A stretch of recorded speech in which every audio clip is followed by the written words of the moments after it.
So this is a dahlia flower. We're in the greenhouse. And dahlias apparently are just a favorite of many nasty little bugs like thrips. So we've been dealing with thrips and aphids, which are very common. We've had some spider mites, I believe, and we have been using some beneficials. Yeah.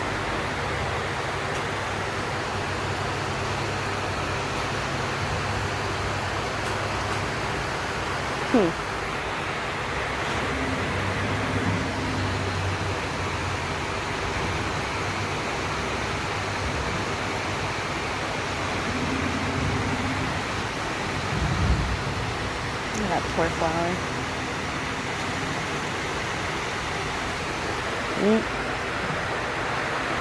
Yeah. These guys probably will not be able to get sold. Oh, wow.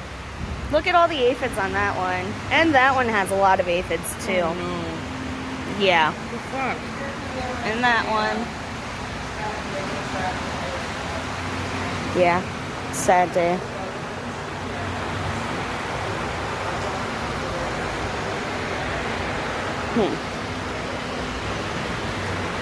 So yeah, note to anyone dealing with dahlias in the greenhouse setting for sure. They are a favorite.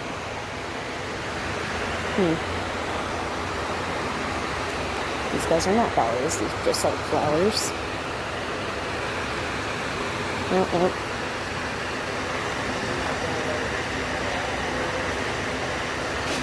Yeah. Rip. What are these guys doing? Begonias? Oh, wait, is that... I can't really see too much. Yeah.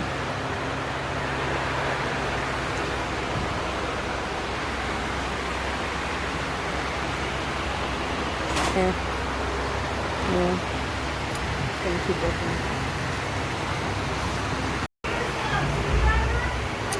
The basil has aphids.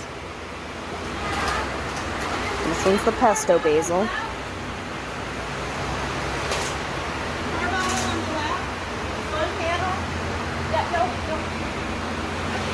Yeah, it's got it. So that's the pesto basil. Out of 4 basils. But okay, you can see some leaf damage. Yeah.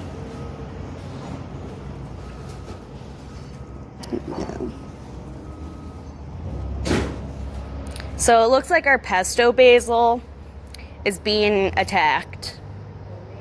Yeah.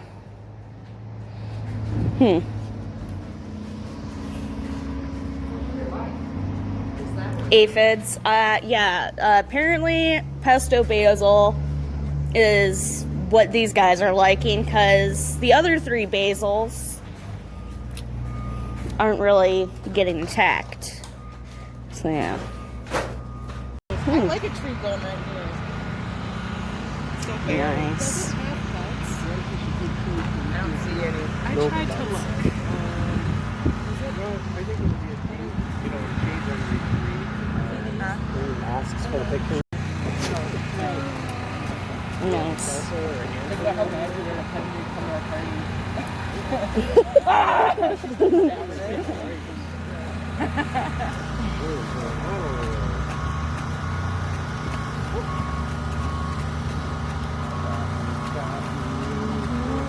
Choppy the coffee.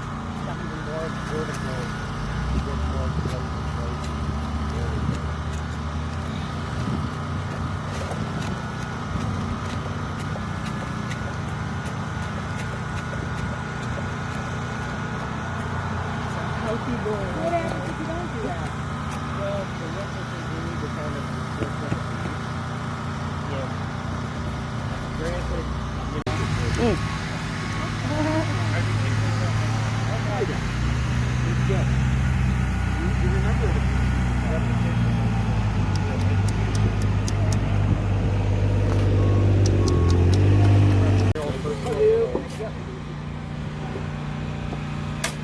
guys can mix in with super two the compost, you know, get some organic material in there. It won't hurt something.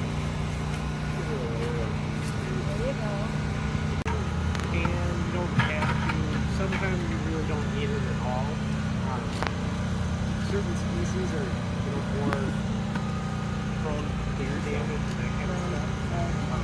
And our apple trees, we take them off and Yep, that's a good idea. They just settle down. That's probably enough compost for this year. you don't need water. Yeah, I would water it around the edges. Fill the water up, and then you're gonna water in the basement. Yep, you could wear it out. Or you can use the hose. Yeah, exactly. Are you done?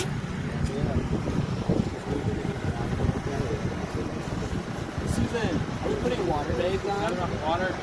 Nope. Soil. Nice.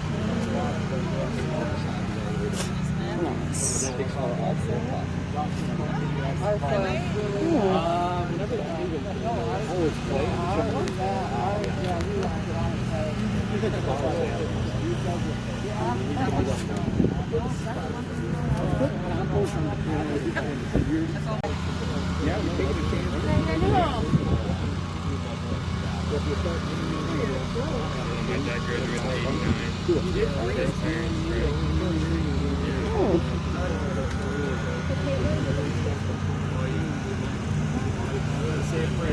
Probably don't have to smash up that wood barn. Okay, so a fun trick with bare root stuff, what I like to do is I'll put a little mound of topsoil in there, and I'd make my hole a little bit wider to fit the root mass. So, get the digging. Out. Oh, well, son of a gun. Yep, and now you can, Dump that bucket. yeah, you can even dump the bucket on there. And then we'll take our wah-wah at the same time, and you'll see how magically it all disappears. Somebody want to do the water? Right now? Yeah. Whenever. Simultaneously is good. Oh my god.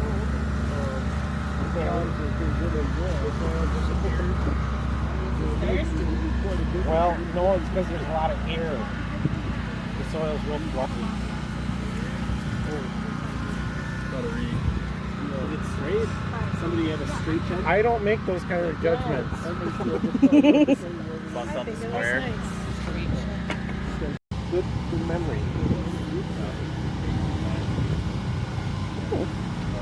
So that's pretty much that.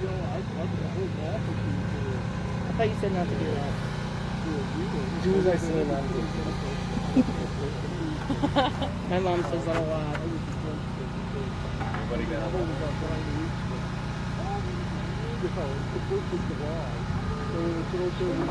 this is going to be a great tree. It's going to be well. Okay. Everyone send good vibes.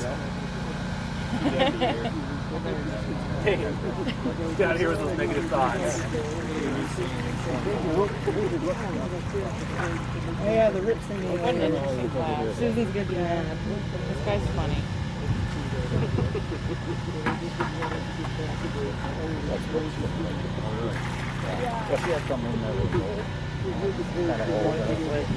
So now that should all just kind of saturate or soak in.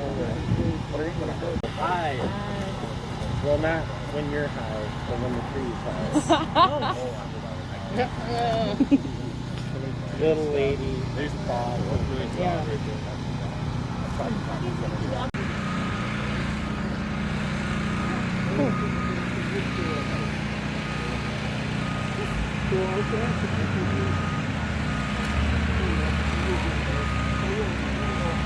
Why your goal is, you know, like the looser that soil will be for the plant to grow into. So, in a sense, you know, like to kind of open that top soil up would be a good thing. Because the other thing is, if you look and see how compacted all this soil is, when they constructed this parking lot, I'm sure they used all the same material going all the way through here. The same compactor and the same Crabapple. everything end up in the other side. Push down. And when that happens, there's really no place for the roots to grow.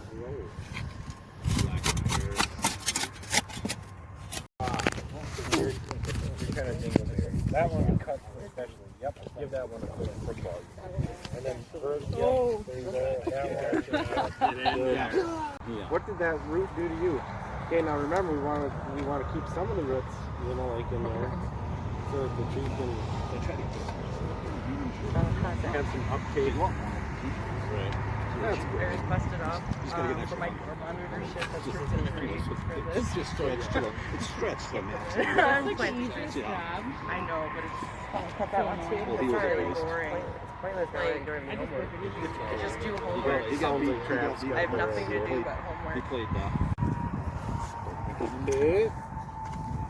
Water. Yep. Right, you can pour it right at the base of the tree. It's a white thing to protect it from like bunnies. Once you get it down into the crop. Support There you it. go. Sure. I get a treat for doing here.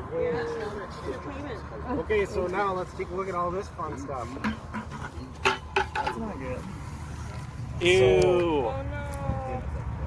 So remember how we talked about stem girdling roots and pot-bound trees? So it's right. With the root stuff? Yeah. Yep. So when they plant these in those pots, sometimes what happens is you get secondary and tertiary root masses, which are not super happy. You don't want to leave all them on top.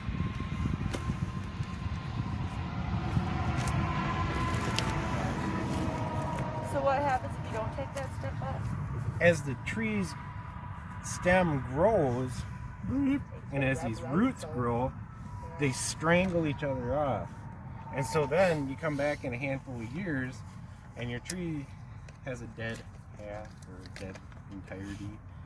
And it also adds a lot of stress to the tree. So the tree never thrives. A good spot for this.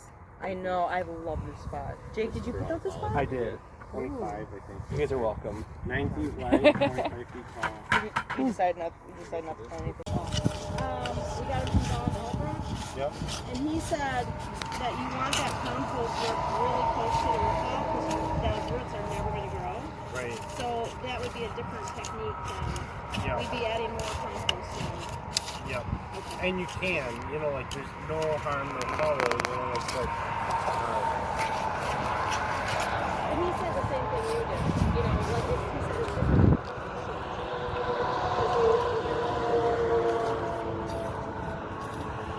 and understanding, you know, like obviously a rose bush or something else, you know, even like the Pagoda Dogwood, you know, its root mass might be, you know, at maturity it might be 20 feet. Well, some of these maple trees, its root mass is hundreds of feet. You know, so figuring out that 20-inch hole that you just dug and put all this half the stuff in here, it's only a couple, you know, it's like having a baby in a nursery. You know, it's not going to look like this.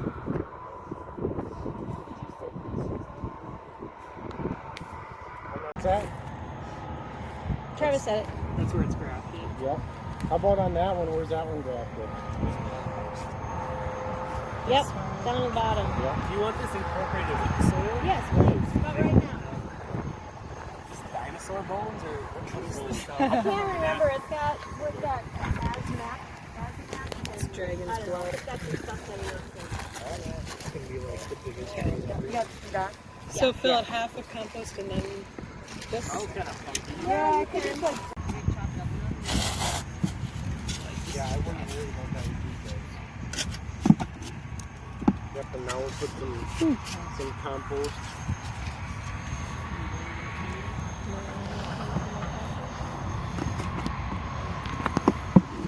Just make sure that it's great for the world. And it's not. Process, so don't. Like I said before, how did trees ever survive without us? They did. We invented them. Yeah, we obviously invented them. I'll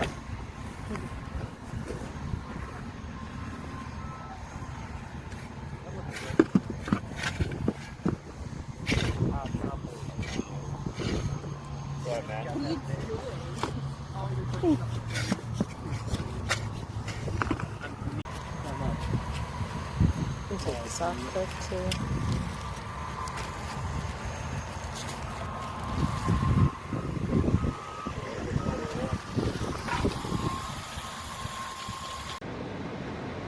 Hello, so my name is Raven and my channel is River Time. So today what you pretty much are seeing or saw was me and my class. I graduate from my program, and well, technically not the end of this month, but this week's essentially our last week of actually doing kind of school stuff, and next week we're wrapping it up and then we're done. I'm in landscape plant and turf management at Chippewa Valley Technical College, and yeah, pretty much what you saw was we are doing our annual greenhouse sale next week that we've been prepping for probably a few months now. We've really have had a bad time with thrips and aphids mainly. A little bit of mealybugs, but definitely some thrips and aphids. So today you just saw I did some scouting, and the dahlias and our pesto basil were really under attack by aphids. So I did end up making, well, the teacher had made it, but I've had to use the same solution before. It's really common. Take 70% isopropyl alcohol, sometimes higher, mix it with water, and sometimes also like Dawn dish soap to make your own insecticidal spray. So I ended up doing that. And the other part of the video, today we ended up doing our tree planting. I know it's a little late for, like, we just had Earth Day, so it's a little late for Earth Day. But we ended up planting a Kentucky coffee tree, which is the first tree that you saw. The second one was a Pagoda Dogwood. The third one was a crabapple, which I got the little tag on there. And the last ones were 4 different kinds of apple trees that are in our demonstration garden. It's also called an edible garden. So you can find things like raspberries in our garden, rhubarb, strawberries. Sometimes we'll do different annuals and hops. And now 4 apple trees. Unfortunately, like our soil, I don't really know exactly what it is. It's probably a combination of factors between salt, any chemicals that the turf management teacher, who's also the groundskeeper, and then just the soil type itself, because some of the soil is pretty compacted, which is not good for plants. And yeah, so we end up getting a lot of trees that die, and we pretty much just replaced trees this year. Yeah, so trees that we ended up planting a few years ago, we had to take out and just replace, just because it's hard to find trees that actually last. Yeah, it's just a bad location. But our school is a part of Tree Campus USA, so it's basically just a deal of, hey, plant some trees. It's good for the environment. So yeah, it's pretty fun. Go plant a tree.